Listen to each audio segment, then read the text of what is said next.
Chapter 4, called Night of the Rat, features another figure from the Alien movie franchise. This time it's Veronica Cartwright, who suffers a rather painful death as Lambert in Ridley Scott's Alien. In Night of the Rat, Cartwright plays housewife Claire, who after hearing scratching and scurrying inside the walls of her house, believes that an infestation of rats have moved in uninvited. Her hotshot business bastard husband Stephen doesn't see it as a big issue, and decides to put a few traps down to catch the critters, but Claire thinks this is a job for a professional exterminator. Stephen is skeptical, and views rat catchers as a bunch of conmen. Why pay a dude, when you can do it yourself? The man has a point. He quickly gets results when a rat is found dead in the attic mousetrap, so bags it up, and whacks it into the bin. Stephen hopes this will calm his wife down, as her incessant bleating has been a right pain in his arse.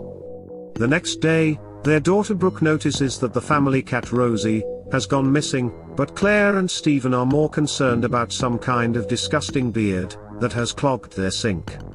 In search for Rosie the cat, Claire crawls under the house, because that's a perfectly rational thing to do, and is shocked when she not only finds her murdered Moggy, but also the silhouette of an evil red-eyed hellish creature, hiding in the shadows.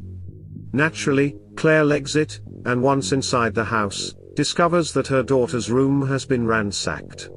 There are scratch marks on the door, and the only one of Brooke's toys that survived the attack was one of a mouse in a ridiculous costume.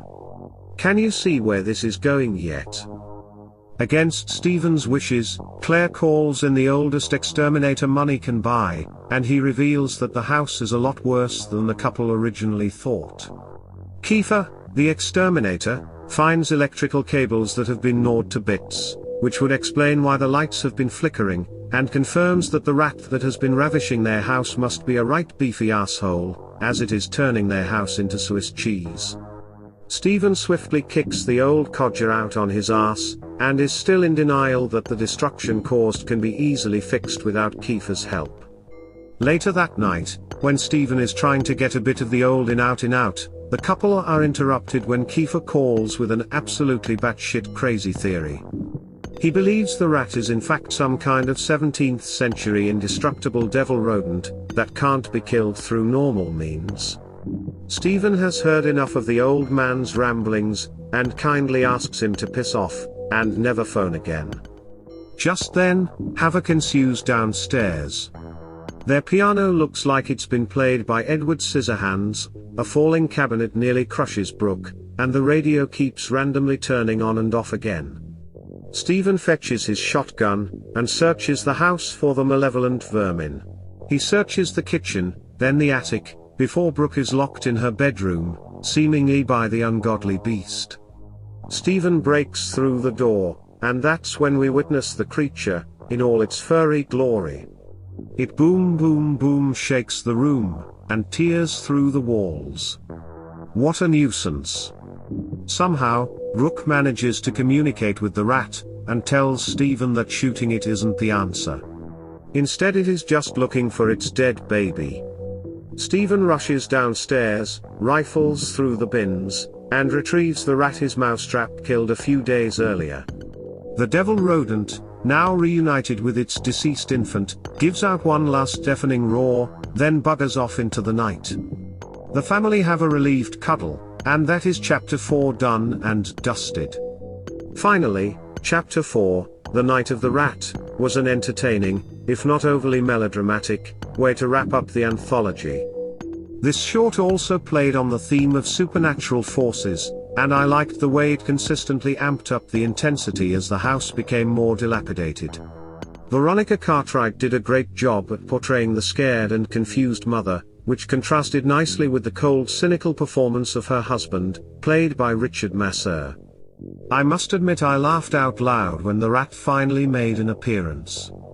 Especially the close-ups on its screaming face. It felt a lot scarier before we saw it, but that is common in most horror movies.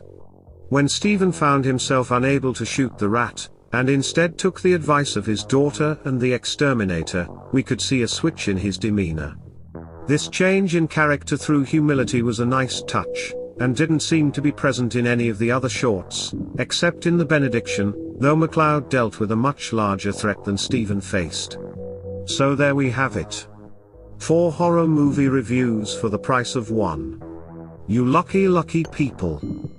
Nightmares was apparently originally intended to be released as an anthology series for NBC, but was later turned into an anthology film by Universal Pictures, as the individual tales were too intense for TV at the time. I'm not sure if intense is the right word for these shorts, but there is definitely enough going on to keep you on the edge of your seat.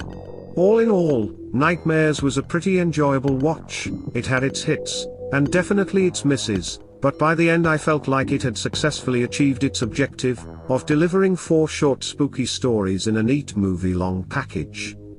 I'm not sure if I would recommend Nightmares to someone looking for a scary anthology, but all of its parts had something different to say. So what did you make of Nightmares? Did it hit the mark, or completely miss its target? Let me know in the comments below, and if you liked this video, why not subscribe? There'll be plenty more horror movies to review, and I'd love it if you stuck around to see them.